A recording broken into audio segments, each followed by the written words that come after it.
Be ready. Start.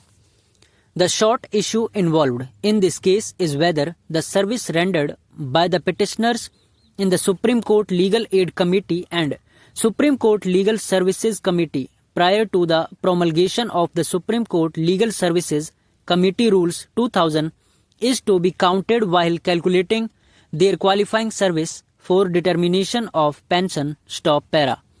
The petitioners are serving and retired employees of the Supreme Court Legal Services Committee in various capacities. Stop para. They claim that the entire service rendered by them should be treated as qualifying service for the purpose of fixing the retirement benefits. Stop. The respondent number 1, Union of India, has rejected their claim on 11 September 2017 and 8 December 2017, leading to the filing of this petition. Stop.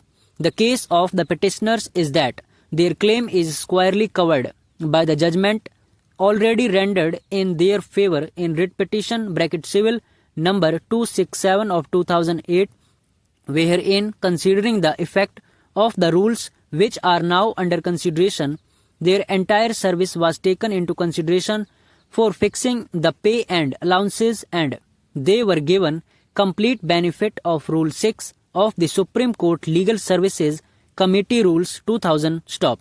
According to the Union of India, the benefit can be given only from the date of promulgation of the rules and not prior to that. Stop. Some of the petitioners joined in the Supreme Court Legal Aid Committee as far back as in 1981, and the service not taken into consideration is more than 18 years and 8 months. Stop para. The Supreme Court Legal Aid Committee was constituted by the Ministry of Law and Justice under executive instructions on 10th July 1981. Stop. Para 7 of the said instructions provides that the Supreme Court Legal Aid Committee shall be entitled to make necessary arrangements for staff and other facilities necessary for the discharge of its functions. Stop. These instructions were issued with the concurrence of the Ministry of Finance, Department of Expenditure. Stop. Therefore, the posts were sanctioned posts, though no rules were framed for filling up the same. Stop. Pursuant to these instructions, the petitioners were appointed in different capacities in the Supreme Court Legal Aid Committee. Stop. In 1987. Stop. The Parliament enacted the Legal Services Authorities Act 1987. Stop. The National Legal Services Authority was constituted under Section 3. Stop. Subsection 5 and 6 of Section 3 provide that the central authority can appoint officers and other employees. Stop. The appointment of such employees and their pay and allowances are to be prescribed by the central government in consultation with the Chief Justice of India. Stop. Section 3A of the Legal Services Authorities Act provides for the constitution of the Supreme Court Legal Services Committee, and subsection 5 and 6 are identical to subsection 5 and 6 of Section 3. Stop. Rule 9 of the National Legal Services Authority Rules 1995 provides that the conditions of service and salary and allowances of officers and other employees of the central authority shall be at par with the central government employees holding equivalent posts, and it further provides that in all matters like age of retirement, pay and allowances, the rules applicable to the employees of the central government shall also apply to the employees of the central authority. Stop. The central authority framed the Supreme Court Legal Services Committee Regulations 1996 and Regulations 3(1) and 3(2) thereof read as follows: general effect of wasting. Stop. On and from the date of commencement of these regulations. Stop para. All the assets, liabilities, rights, title and interest of the erstwhile Supreme Court Legal Aid Committee stand transferred to and vest in Supreme Court Legal Services Committee. Stop para. The staff who have been serving under the erstwhile Supreme Court Legal Aid Committee shall be deemed to be working for the Supreme Court Legal Services Committee. Stop. The Supreme Court Legal Services Committee Rules 2000 were framed by the central government in consultation with the Chief Justice of India and came into effect on 3rd July 2000. Stop. Rule 6 is relevant for the purpose and read as follows. Stop. The conditions of service and the salary and allowances payable to the officers and employees of the Supreme Court Legal Services Committee under subsection bracket 6 of section 3A. Stop. The officers and other employees of the Supreme Court Legal Services Committee shall be entitled to draw pay and allowances in the scale of the pay indicated against each post in the schedule to these rules or at par with the central government employees holding equivalent posts. Stop.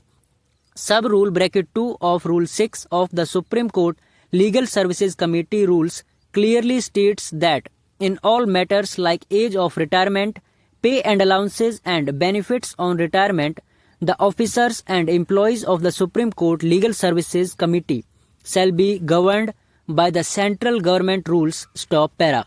Earlier, the petitioners had approached this court by filing writ petition bracket civil number 267 of 2008, whereby they had claimed that they were entitled to pay and allowances and other benefits under Rule 6 quoted herein above. Stop. The writ petition was allowed and the respondents were directed to give full benefit of Rule 6 of the Supreme Court Legal Services Committee rules by fixing the pay and allowances of the petitioners and other similarly situated employees in the pay scales specified in the schedule appended to the rules or at par with the central government employees holding equivalent posts. Stop. They were also directed to pay arrears from the date of promulgation of the rule, that is 3rd July 2000. Stop. Para. The Union of India has raised a twofold submission. Stop. It is first submitted that the service of the petitioners rendered prior to 3rd July 2000 cannot be taken into consideration while quantifying the qualifying service or determining their retirement benefits. Stop.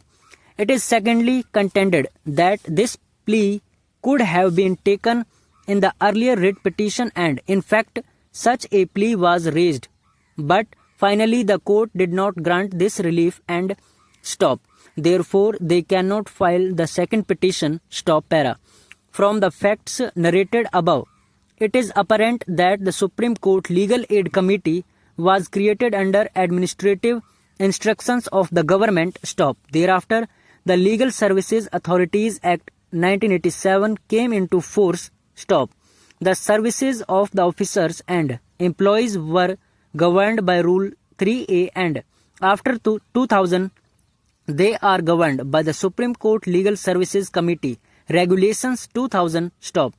They have been rendering service uninterruptedly as employees of the Supreme Court Legal Services Committee and no distinction can be made between the service prior to 3rd July 2000 and the service rendered thereafter. Stop. The petitioners have been regular employees of the Supreme Court Legal Services Committee and their entire service must be counted for determining their pension and other retirement benefits. Stop. This entire service is to be treated as their qualifying service in accordance with the rules. Stop. Para. As far as the second submission made on behalf of the Union of India is concerned, we have carefully gone through the earlier order and the writ petition. Stop. Though it is correct that in the writ petition there was a general claim to grant all the benefits under Rule 6, which would include retirement benefits, but it appears that the court did not go into the same. Stop. There is no rejection of the plea and as such we are of the considered view that this petition is maintainable and cannot be rejected on the hyper-technical ground. Stop. In relation to applicability of Order 2nd, Rule 2 of the Civil Procedure Code 1908, this court has held in Devendra Pratap Narayan Rai Sharma versus State of Uttar Pradesh and others. Stop.